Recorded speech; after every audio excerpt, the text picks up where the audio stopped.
장다울 씨를 모시겠습니다. 동료가 모인 해바라기군요, 이름이. 해바라기의 대표 김영희 변호사님도 나오셨습니다. 무슨 내용인가요? 알려주세요. 예. 네, 지난 파파이스에 3번 나와서 지금 현재 우리나라의 장기적인 탈원전 정책, 에너지 전환 정책이 진행이 되고 있는데, 현재 건설을 시작했던 신고리 오르코기에 대해서 시민들이 결정을 하게 되는 공론화 과정이 진행 중이에요. 그리고 이번 주 이제 금요일 날 드디어 한 달 동안 열심히 공부를 하고 수십 개의 토론회를 본 시민들 500명이 이제 2박 3일 동안 만나서 2박 3일 동안 자체적으로 토의를 하고 이번 주 일요일 날 신고리 오르코기 건설을 중단할 것인지 재개할 것인지를 판단을 하게 돼요. 이번 주 일요일이에요, 그게? 네.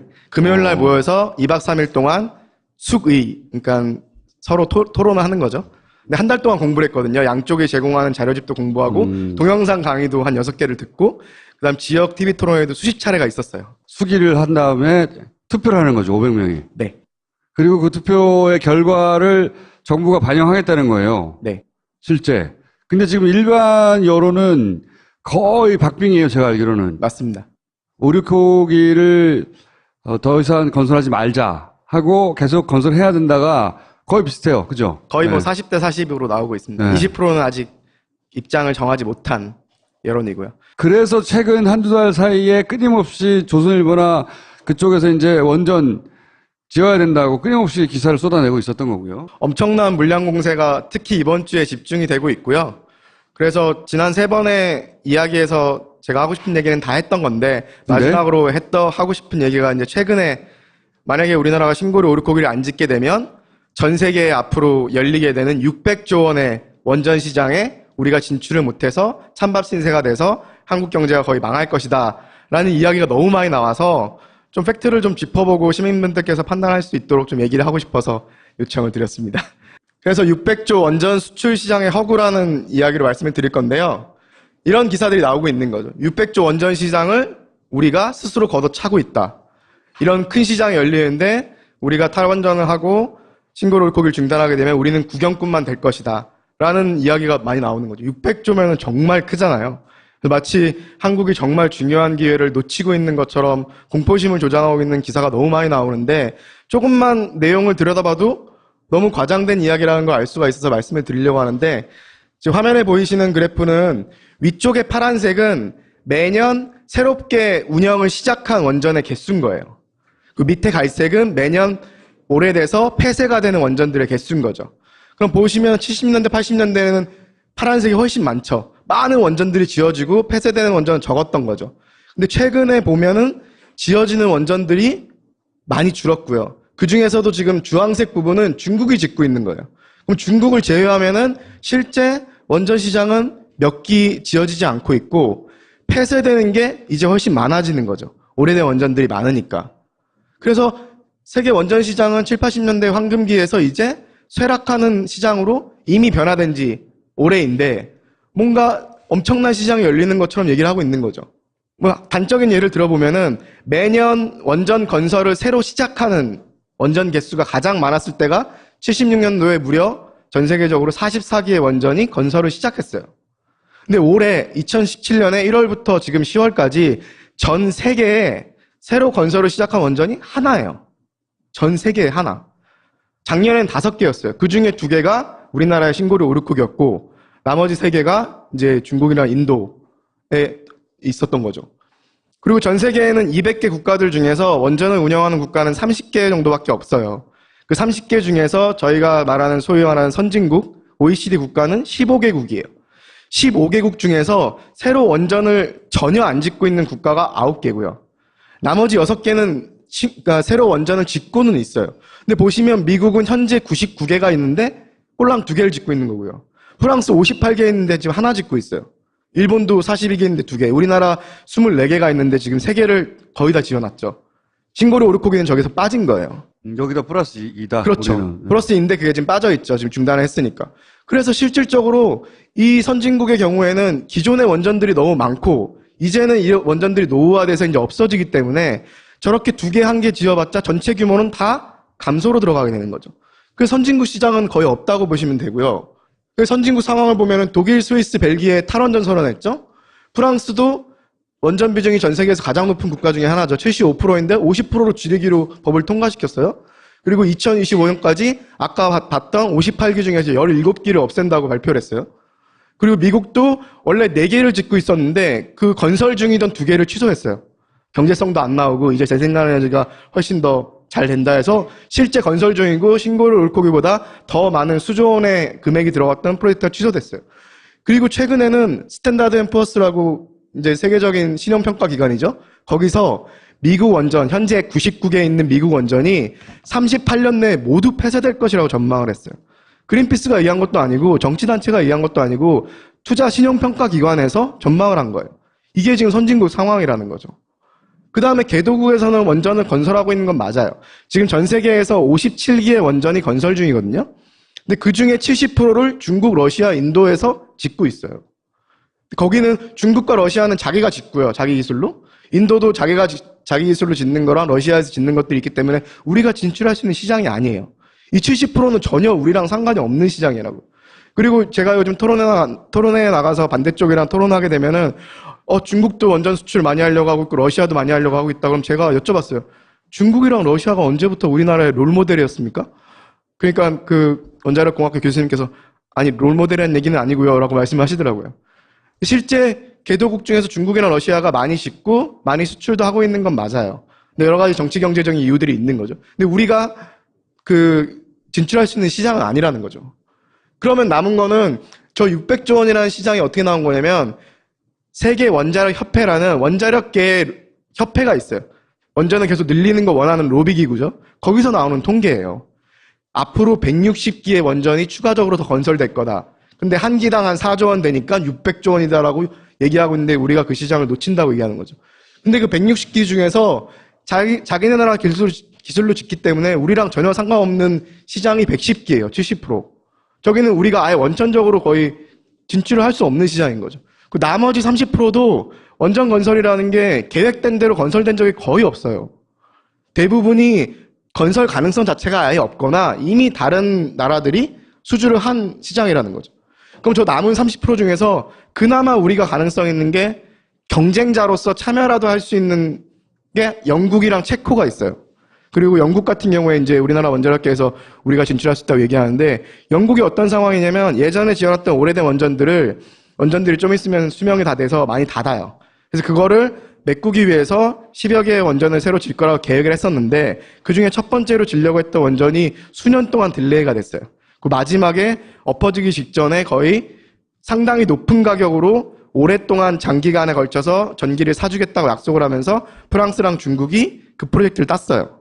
근데 최근에 영국에서 해상풍력, 바닷가에다 풍력발전기 짓는 거 있잖아요. 이거 대규모로 가능하거든요. 우리나라도 3면이 바다니까 대규모 해상풍력단지를 건설할 수가 있는 거죠. 영국에서 최근에 해상풍력단지를 건설하면서 정부가 입찰을 했어요. 입찰 방식으로. 거기서 그 입찰을 따낸 회사가 영국의 가장 최근에 신규 원전 프로젝트에서 얘기했던 가격에 40% 싼 가격으로 해상풍력단지를 짓기로 했어요. 정말 획기적인 사건이 일어났죠. 그러면 영국 정부는 그 바로 직전에 계약해줬던 신규 원전 사업을 수십 년 동안 재생에너지보다 40% 비싼 가격으로 사줘야 되는 애매한 상황이 지금 돼버린 거예요. 그만큼 시장이 변하고 있는데 만약에 영국에 우리가 진출을 할 수 있을지도 불확실하고 한다 하더라도 설계 인증받는데 3, 4년 걸리고 짓는데 6년 걸리는데 우리가 2009년에 아랍에미리트 연합에 최초로 원전을 한번 수출했거든요. 4개를. 그때는 어쨌든 우리가 돈도 빌려줬지만 그쪽에서 사는 거였어요. 우리가 빌려줄 돈도 좀 있지만. 근데 영국은 우리가 수십조 원을 투자해서 우리가 사업주가 돼서 우리가 수십조 원을 투자해서 60년 동안 운영해서 수익을 빼야 되는 거예요. 그러려면은 우리나라 국채은행인 수출은행이나 산업은행이 수십조 원을 우리 돈을 빌려줘서 우리가 짓고 수익을 빼야 되는 구조인 거죠. 매우 리스크가 크고 그 사업이 그대로 갈지도 아직 불확실한 거예요. 그러니까 이게 600조라는 것은 그렇게 따지면은 원전업계 과장이 아니라 엄청난 과정이네요. 거의 허구라고 보는 게 맞죠.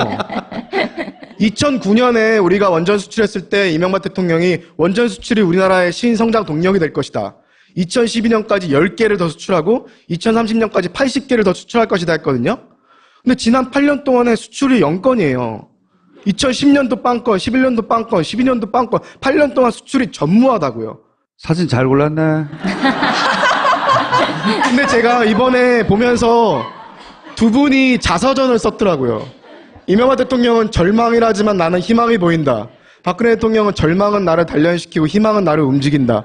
8년 동안 수주가 영건인데 여전히 희망을 가져야 되는지 모르겠지만 그러니까 8년 동안 영권인데 600조 시장에 적이 있다고 과장을 하고 있다. 아니, 그래서 제가 우리나라 원전 기술을 폄하하자는 게 아니라 미국의 기술을 배워서 어느 정도 자립도 하고 국산화시킨 건 맞아요. 그리고 그동안에 우리나라에서 원전을 지었던 것도 맞고 UAE에 수출한 것도 맞는데 앞으로 정말 우리가 진출할 수 있는 시장이 있느냐, 우리가 경쟁력이 있느냐, 결과로 판단을 해야 되는 거죠. 김연아 선수가 세계 1위인 거는 우리가 김연아 선수를 사랑하고 당신 최고야라고 하는 게 아니라 실제 올림픽에 나가서 금메달을 따고 세계선수권에 나가서 1등을 했으니까 세계 최고로 인정을 받는 거잖아요. 근데 우리나라 원전 기술이 우리나라 원전 업계는 최고라고 하고 심지어 가격도 다른 나라보다 싼데 8년 동안 경쟁해서 한 번도 못 이겼다고요. 근데 또 그걸 믿고 지금도 부채 비율이 높은 국책은행에서 수십조 원을 빌려줘서 실제 가능성이 없는 시장에 장다울 씨 설득됐어요. 이제 다음으로 넘어가 주세요. 그래서 오히려 이 그래프는 새로 늘어나는 원전과 폐쇄되는 원전을 플러스 마이너스를 보여주는 거예요. 2019년이 지나면 전 세계에서 사라지는 원전들이 훨씬 더 많은 거예요. 근데 저 폐로 시키는데도 수조 원이 들어가거든요. 그리고 재생에너지를 보면은 정부 지원도 원전에 비해서 없었지만 이미 연간 300조 원이에요. 아까 저 600조 원은 존재하지도 않지만 존재한다고 해도 수십 년 동안 600조 원인 거고 재생에너지 연간 300조 원에 176개국에 팔 수 있어요. 그리고 이미 전 세계 111개 기업이 100% 재생가능을 해주고 가겠다고 약속을 했어요. 우리나라가 지금 이렇게 지원이 없어도 작년에 재생에너지를 포함한 에너지 신산업 수출액이 작년에만 5조 원이에요. 1년에. 뭘로 수출한 거예요, 그때는? 태양광 수출이 한 4조 원 돼요. 태양광 수출 사전에 전 했어요? 세계에서 태양광 셀 생산을 가장 많이 한 업체가 지난번에 제가 말씀드렸는데 우리나라 네. 기업이에요. 한화. 그러니까 이제는 그런 쪽에 새로운 산업에 투자를 해서 세계적 흐름에 맞는 쪽으로 가야 된다는 거죠. 600조 원 구라치면서 그걸로 협박하지 말고. 변호사님은 왜 나오신 거예요, 근데? 네.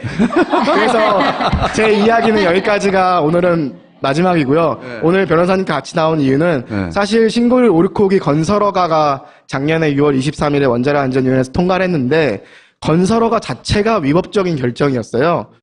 그래서 저희 그린피스가 시민들 559명과 함께 행정소송을 제기를 했어요.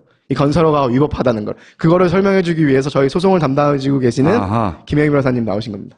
신고리 오르코기 건설이 왜 위법하냐면 첫 번째는 사람이 너무 많은 곳에 원전을 지은 거예요. 그래서 그것도 규정을 위반해서 많이 지은 건데 규정은 원전 반경 48km 이내에 제곱킬로미터당 인구수가 194명을 넘으면 안 됩니다. 근데 지금 신고리 오르코기는 그 기준을 4배나 넘어선 787명이에요. 2배도 아니고 4배나 넘어선 거죠. 그래서 570만 명이 산다. 네네네. 그래서 인구가 너무 많은 인구가 살고 두 번째는 원전은 사고가 났을 때 대피가 가능한 곳에 지어야 되거든요. 왜냐하면 방사능이 나오면 사람들이 암에 걸리거나 여러 가지 질병에 걸릴 수가 그러니까 있고 도망가야 되니까 빨리 빨리. 도망가야 되기 때문에 주위에 적은 사람이 살아야 되고 길도 넓어야 돼요. 근데 지금 신고리 오르코기 주위에는 아시다시피 30km 이내에도 380만 명이 살고 있습니다. 그래서 이 사람들이 사고가 났을 때 여러분들 사고가 나면 누구나 집에서 나와서 차를 몰고 먼 곳으로 가고 싶을 거 아니에요? 근데 대피할 길도 없고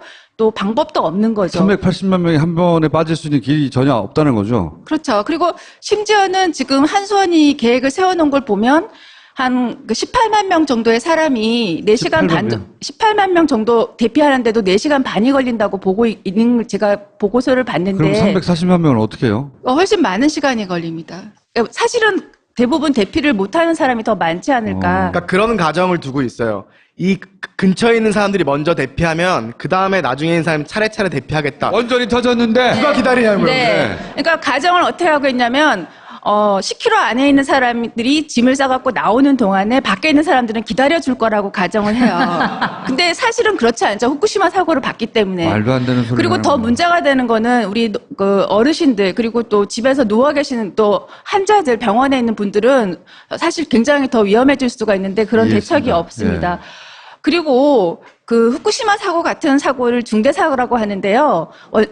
우리나라가 후쿠시마 사고 난 이후에 중대 사고에 대해서 굉장히 대처를 해야겠다고 여러 가지 규정을 강화했어요. 근데 그 규정을 만드는 권한을 가진 입법기관인 국회는 굉장히 규정을 잘 만들었는데 원자력안전위원회가 하부 규정을 만들면서 신거리 오류코기에 대해서는 이거를 중대사고 관리를 안 해도 되도록 건설화가 과정에서는 안 해도 되도록 규정을 이미 진행되고 있으니까 너무 급하게 건설 허가를 내줬고 그것은 오로지 사업자인 한수원이나 건설회사들의 이익을 위해서 그랬던 것이다 이렇게 보고 있는데 어쨌든 대처 설계가 안 된 채 허가가 돼버렸다. 그 차이에 대해서 말씀을 드리면은요, 이제 최근에 한 이틀 전에 우리나라에서 그 유럽의 원전을 수출하는 모델이 인가가 났다라고 굉장히 대대적으로 보도가 됐는데, 그 우리나라가 유럽에 수출하는 모델에는요, 대표적으로 한국에 없는 게 2개가 있어요. 뭐냐면, 이중 경납 건물이라는 게 있는데요. 이중 경납 건물은 말은 어려운데, 죄송하지만 우리 장다울 캠페이너의 헤어스타일이 이 경납 건물, 원자로 건물. 뚜껑이 2개다 이거죠? 이중으로. 네. 예, 두피가 2개가 있는 거죠. 네. 왜냐하면 이 경납 건물은 방사능 사고 시에 방사능을 그 안에 가두는 그러니까요. 건물이거든요. 우리나라에는 하나짜리고 수출하는 건 2개짜리라는 거예요? 그러니까요. 그거는 이제 테러시라든가 수소 폭발이 일어나도 다시 하나가 더 있어서 안전하다 이런 건데 외국에 수출하는 거는 2개고 국내 거는 하나예요. 그리고 밑에 보면 코어 캡처라고 말은 어렵지만 코어 캡처가 뭐냐면 이제 후쿠시마도 뭐 멜트다운 이런 얘기 들어보셨죠? 그래서 핵연료가 녹아가지고 콘크리트 바닥하고 닿으면 수소 폭발이라는 걸 일으켜요. 그 후쿠시마 사고 사진 보시면 연기가 폭발처럼 팡팡 되는 그거를 이제 수소 폭발이라고 하는데 그거를 막아주는 장치를 수출형에는 있고 국내형에는 없습니다. 불났을 때 끄는 게 있고 없고 그런 거네요, 말하자면. 그렇죠. 근데 불났을 때 껐는 게 아예 없는 건 아니지만 국내에 있는 비상 보조 세수라는 거는 그냥 양동이로 물 약간 붓는 정도. 물이 양이 너무 작아서. 그래서 굉장히 수출용은 훨씬 더 안전한데 국내 거는 지금 짓고 있는 거는 굉장히 훨씬 부실하다. 그리고 이런 거를 원자력안전위원회가 야 수출형만 하지 말고 국내에도 해라. 해야죠. 그렇게 해야 되는 게 맞는데요. 이걸 안 했는데도 건설허가를 하게 해준 거예요. 나쁜 놈들이네. 이 이중 경납 건물이라든지 이런 것들이 다들 2개씩 우리나라만 이제 1개다 이런 취지의 원자력과 교수들이 얘기를 하고 있고요. 외국에 수출하는 자동차에는 안전벨트도 있고 에어백도 있는데요. 국내 자동차는 없는 거예요. 우리 국민이 차별받고 있습니다, 지금. 우리 거는 3중으로 해야지요, 거꾸로. 아, 맞아요. 굉장히 역시 예리하십니다. 왜냐하면 이게 무슨 예리한 말이라고.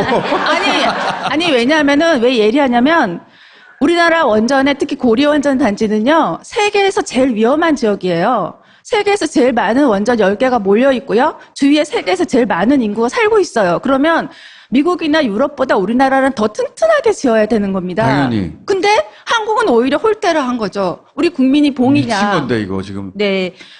그리고 또 하나 쟁점은 이제 원전에서 중대 사고 났을 때 주변 주민들이 나는 몇 시간 안에 대피를 해야 될까? 내가 먹어야 될 요오드제 같은 약은 어디 있을까? 이런 게 궁금하잖아요. 그리고 나를 보호해줄 장치가 뭘까? 이런 거에 대해서 의견을 수렴하는 절차가 법에 규정되어 있는데 지금은 원전 중대 사고에 대한 그런 방사선 환경 영향 평가라고 해서 거기 의견 수렴을 하게 돼 있는데 신고리 오류코기만 그런 의견 수렴을 하지 않았습니다. 그래서 그것도 이상하네, 걔네. 오류코기 특히. 네, 그래서 이 방사선 비상 계획구역이란 말은 어렵지만 쉽게 말씀드리면 사고가 났을 때 보호해야 될 주민의 지역이라고 생각하시면 됩니다. 대피해야 될 주민들 범위, 미리 이제 대피해야 될 지역의 범위인데 원래는 법이 8에서 10km까지만 보호를 하고 있었는데 그린피스가 강한대교 지난번에 우리 장다울 캠페이너가 사진으로 보여줬지만 강한대교 꼭대기에 올라가가지고 이제 52시간을 버텼잖아요.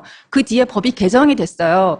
20에서 30km로 범위가 확대됐고 그 늘어난 범위의 주민들만큼 그 범위가 얼마나 늘어났냐면 이제 170만 명 정도인데요. 이 170만 명의 주민들의 의견을 수렴을 해야 되는데 그걸 안 한 겁니다. 그래서 네, 굉장히 이제 문제가 많다는 거고 그리고 원전이 여기는 세계적으로 최고로 많은 10개가 몰리게 되는데 계란이 1개 있을 때하고 10개가 서로 모여 있을 때 10개는 훨씬 깨지기가 쉽죠. 그러면 그 위험성에 대해서 평가해라라고 법이 개정이 됐습니다. 근데 이 역시도 평가하지 않았다. 반영을 안 해가지고 굉장히 안전성이 너무나 걱정이 되는 수준이라고 할 수 있고 마지막으로 지진과 관련돼서 말씀드리면 이 지진 하나만 가지고도 신고리 오르코기는 지어서는 안 되는 위험한 원전이라고 생각하는데요. 왜냐하면 지진 관련 규정을 너무나 어긴 게 많아요. 그래서 원래는 원전 부지 반경 320km를 문헌 조사라는 것을 하게 되어 있어요. 관련한 자료나 지진 날지 안 날지 뭐 이런 조사. 과거에 뭐 역사가 뭐 지진이 뭐가 있었냐 다 보게 돼 있는데 중요한 거는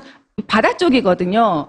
이 보시면 우리나라의 그 고리 원전을 중심으로 놓고 보면은 320km를 오른쪽으로 보면 일본이 다 들어가잖아요. 네. 저기 규슈 지역이라고 해서 구마모토 지진 크게 났던 지역인데 저 바다에서 큰 지진이 나면은 후쿠시마처럼 쓰나미가 발생해서 우리나라 원전에 물이 덮칠 수도 있는데 육지 쪽은 문헌 조사를 했는데 바다 쪽은 문헌 조사를 아예 하지 않았고요. 8km까지만 했어요. 그리고 또 원전에서 40km 이내에는 실지 조사라고 해서 땅을 파서 몇 군데는 파서 이게 과거에 지진이 발생했던 지역인가를 봐야 됩니다. 왜냐하면 지진은 한번 발생했던 단층에서 다시 발생을 하거든요. 그런 조사를 안 했어요, 근데? 네. 했긴 했는데 네. 지금 40km를 원래 실지 조사라는 걸 하게 돼 있는데요. 그 문미옥 의원이 밝힌 자료에 따르면 10km까지밖에 안 했다 육지는 그것도 신고리 오르코기를 위한 부지 조사를 한 게 아니고 신고리 1, 2호기 때 조사했던 거를 그냥 그대로 베껴서 썼다라고는 발표가 있었습니다. 그리고 이 지진이라는 거는 1, 2년 단위로 생기는 게 아니고 이제 몇몇 년 지구라는 전체의 역사를 놓고 봐야 되는데 반드시 과거의 역사 지진을 봐서 그 최대 지진을 또 반영해야 되는데요. 우리나라가 지진이 없는 나라가 아니에요. 이미 779년에 경주에서 규모 6.7 이상의 지진이 나서 그때 사람이 100명이 죽었다는 게 기상청의 기록이고요. 공인된 인정된 기록이고 그리고 1643년에도 울산에서 큰 지진이 있었는데 이 울산은 바로 신고리 오르코기 앞바다 지역이거든요. 그래서 굉장히 위험하고 마지막으로 조금 말은 어렵지만 부지 증폭 효과라는 거를 배제했는데 이 말씀을 쉽게 말씀드리면 이번에 멕시코시티 지진을 생각하시면은요. 멕시코시티가 이번에 지진으로 굉장히 360명이 전체적으로 넘는 사람이 돌아가셨는데 지진이 발생한 지역은 멕시코시티에서 160km나 떨어져 있는 곳이에요. 근데 그 지진이 발생한 지점보다 멕시코시티에서 피해자가 절반 이상 발생을 했어요. 그 이유가 뭐냐면 지진이 먼 곳에서 발생을 했을 때 어느 지점까지 오는 동안에 지진은 약간 에너지가 줄어들어요. 그걸 지진 감쇄라고 해요. 근데 어떤 지점에 왔을 때 그 부지의 특성 때문에 오히려 원래 출발했던 그 지진의 에너지보다 커지기도 하거든요. 그러니까 커진다는 의미에서 증폭이라고 해요. 근데 커질 때 특히 여기가 매립지라든가 퇴적토일 때 굉장히 지진이 커져요. 근데 멕시코시티는 과거에 호수였던 것을 메웠거든요. 그래서 지진이 출발 전보다 거기가 더 컸던 거예요. 근데 우리나라는 어디가 그런 데냐면 부산이나 송도입니다. 그래서 이거 BBK가 여기 있네요. 어떻게 그걸 그렇게 금방 찾으세요? 원전 업계 하는 얘기가 규모 6.5의 지진이 오면 우리나라 원전은 0.2G라는 설계가 돼 있어서 괜찮고 규모 7.0이면 0.3G의 내진 설계가 돼 있다. 괜찮다 이런 주장을 많이 하는데 규모라는 얘기는 많이 들었었을 거예요. 지진의 크기고요. G는 뭐냐면 이제 그러니까 중력 가속도라고 하는 어떤 힘의 크기라고 생각하시면 돼요. 지진이 갖고 있는 힘의 크기, 어느 지점에 와서 나를 한 개를 때리냐, 세 개를 때리냐 이런 차이인데 그 G가 클수록 힘이 커지는 거죠. 근데 실제로 작년에 있었던 경주 지진 당시에 규모 5.8의 지진이었지만 0.4G라는 값이 측정이 되었거든요. 무슨 말씀이냐면은 규모 6.5 7.0일 때도 0.3G 이상의 힘이 안 올 것처럼 정부는 얘기했지만 실제로는 5.8G의 지진에도 0.4G가 발생을 했는데 이 거리를 보시면 지진이 발생한 지점으로부터 명계리라는 측정 지점보다 더 먼 곳에서 훨씬 큰 힘이 발생을 했어요. 이해했어요. 지금 정부가 신고리 오르코기는 내진 설계값이 0.3G예요. 근데 그거는 규모 7.0의 지진이 와도 0.3G면 버틸 수 있다 이 주장인데 실제로는 규모 7.0의 지진이 왔을 때 0.71, 0.5G 이상이 올 수도 있다. 내진 설계 기준보다 낮은 지진에도 그 이상의 힘이 올 수 있다는 거잖아요. 네. 너무 안일하게 기준을 정했다는 거죠. 예. 2007년에 일본 니카타에 6.8의 규모의 지진이 왔어요. 규모 6.8의 지진이었지만 가시와자키 가리와라는 원전에는 0.9 나왔다. 힘이. 0.69입니다. 그래서 6구나. 굉장히 큰 값이 왔어요. 그러면 우리나라도 이런 일이 얼마든지 있을 수 있기 때문에 지금 신고리 오르코기 0.3G 내진 설계는 너무 부족하다. 그래서 이렇게 이런 사유로 소송하고 있습니다. 자, 혹시 마지막으로 하실 말씀 있습니까? 왜냐하면 이번 주 일요일이 그러니까 운명의 날이네요. 네, 이번 주 금요일부터 2박 3일간에 걸쳐서 이제 시민들이 판단을 내리게 되는데 지난 한 달 넘는 기간 동안 많은 사람들이 최선을 다해서 준비를 했고요. 시민들이 현명한 판단을 내려주실 것으로 기대하고 있습니다. 그동안 들어주셔서 감사했습니다. 네, 감사합니다.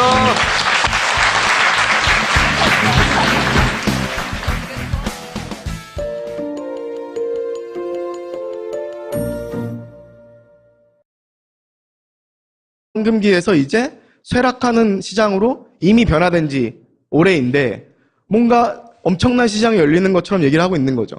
뭐 단적인 예를 들어보면은 매년 원전 건설을 새로 시작하는 원전 개수가 가장 많았을 때가 76년도에 무려 전 세계적으로 44기의 원전이 건설을 시작했어요. 근데 올해 2017년에 1월부터 지금 10월까지 전 세계에 새로 건설을 시작한 원전이 하나예요. 전 세계에 하나. 작년엔 5개였어요. 그 중에 2개가 우리나라의 신고리 오르콕이었고 나머지 3개가 이제 중국이나 인도에 있었던 거죠. 그리고 전 세계에는 200개 국가들 중에서 원전을 운영하는 국가는 30개 정도밖에 없어요. 그 30개 중에서 저희가 말하는 소위 말하는 선진국, OECD 국가는 15개국이에요. 15개국 중에서 새로 원전을 전혀 안 짓고 있는 국가가 9개고요. 나머지 6개는 그러니까 새로 원전을 짓고는 있어요. 근데 보시면 미국은 현재 99개가 있는데 꼴랑 2개를 짓고 있는 거고요. 프랑스 58개 있는데 지금 하나 짓고 있어요. 일본도 42개 있는데 2개. 우리나라 24개가 있는데 지금 3개를 거의 다 지어놨죠. 신고리 오르코기는 저기서 빠진 거예요. 여기다 플러스 2다. 그렇죠. 우리는. 플러스 2인데 그게 지금 빠져있죠. 지금 중단을 했으니까. 그래서 실질적으로 이 선진국의 경우에는 기존의 원전들이 너무 많고 이제는 이 원전들이 노후화돼서 이제 없어지기 때문에 저렇게 2개, 1개 지어봤자 전체 규모는 다 감소로 들어가게 되는 거죠. 그 선진국 시장은 거의 없다고 보시면 되고요. 그 선진국 상황을 보면은 독일, 스위스, 벨기에 탈원전 선언했죠. 프랑스도 원전 비중이 전 세계에서 가장 높은 장다울 씨를 모시겠습니다. 동물과 모인 해바라기군요, 이름이. 해바라기의 대표 김영희 변호사님도 나오셨습니다. 무슨 내용인가요? 알려주세요. 네.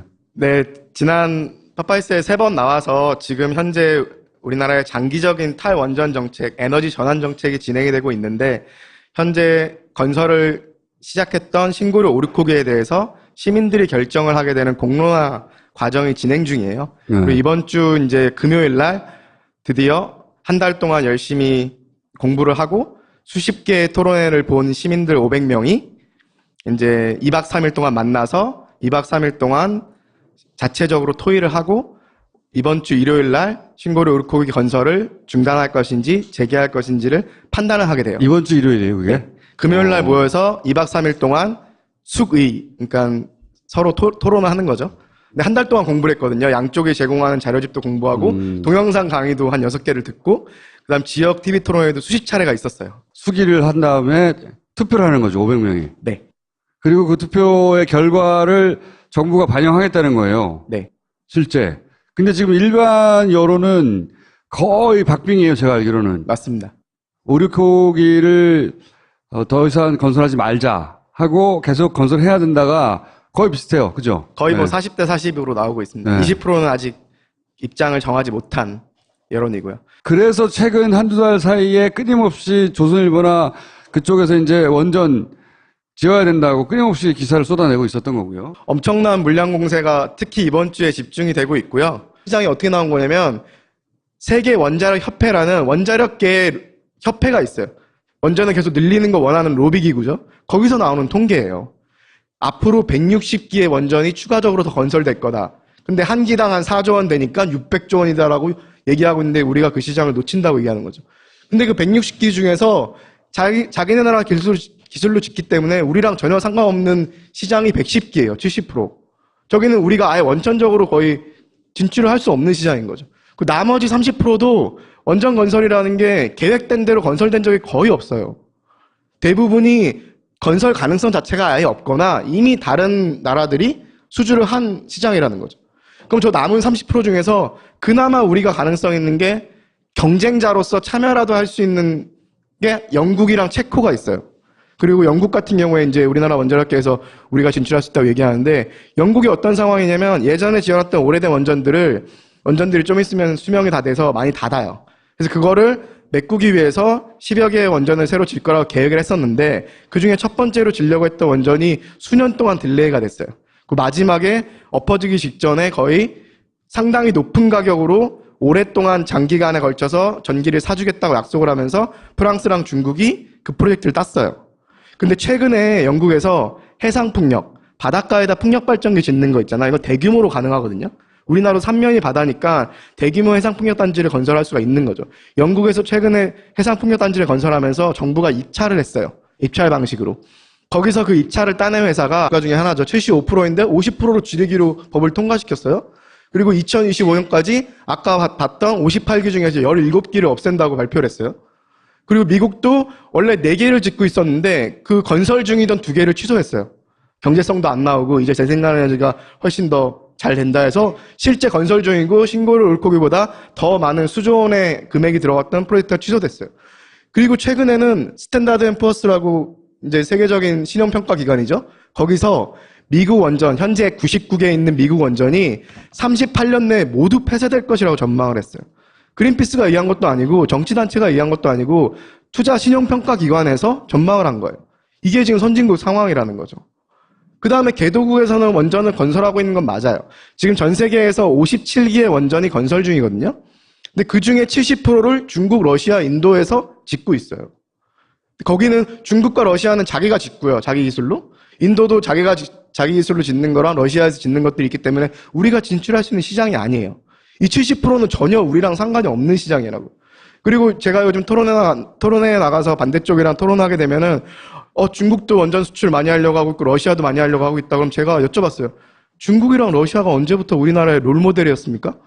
그러니까 그 원자력공학교 교수님께서 아니 롤모델이라는 얘기는 아니고요 라고 말씀하시더라고요. 실제 개도국 중에서 중국이나 러시아가 많이 짓고 많이 수출도 하고 있는 건 맞아요. 근데 여러 가지 정치 경제적인 이유들이 있는 거죠. 근데 우리가 진출할 수 있는 시장은 아니라는 거죠. 그러면 남은 거는 저 600조 원이라는 그래서 지난 3번의 이야기에서 제가 하고 싶은 얘기는 다 했던 건데 마지막으로 하고 싶은 얘기가 이제 최근에 만약에 우리나라가 신고를 옳고기를 안 짓게 되면 전 세계에 앞으로 열리게 되는 600조 원의 원전 시장에 우리가 진출을 못해서 찬밥 신세가 돼서 한국 경제가 거의 망할 것이다 라는 이야기가 너무 많이 나와서 좀 팩트를 좀 짚어보고 시민분들께서 판단할 수 있도록 좀 얘기를 하고 싶어서 요청을 드렸습니다. 그래서 600조 원전 수출 시장의 허구라는 이야기로 말씀을 드릴 건데요. 이런 기사들이 나오고 있는 거죠. 600조 원전 시장을 우리가 스스로 걷어차고 있다. 이런 큰 시장이 열리는데 우리가 탈원전을 하고 신고를 옳고기를 중단하게 되면 우리는 구경꾼만 될 것이다. 라는 이야기가 많이 나오는 거죠. 600조면은 정말 크잖아요. 마치 한국이 정말 중요한 기회를 놓치고 있는 것처럼 공포심을 조장하고 있는 기사가 너무 많이 나오는데 조금만 내용을 들여다봐도 너무 과장된 이야기라는 걸 알 수가 있어서 말씀을 드리려고 하는데 지금 화면에 보이시는 그래프는 위쪽의 파란색은 매년 새롭게 운영을 시작한 원전의 개수인 거예요. 그 밑에 갈색은 매년 오래돼서 폐쇄가 되는 원전들의 개수인 거죠. 그럼 보시면 70년대, 80년대에는 파란색이 훨씬 많죠. 많은 원전들이 지어지고 폐쇄되는 원전은 적었던 거죠. 근데 최근에 보면은 지어지는 원전들이 많이 줄었고요. 그 중에서도 지금 주황색 부분은 중국이 짓고 있는 거예요. 그럼 중국을 제외하면은 실제 원전 시장은 몇 기 지어지지 않고 있고 폐쇄되는 게 이제 훨씬 많아지는 거죠. 오래된 원전들이 많으니까. 그래서 세계 원전 시장은 7, 80년대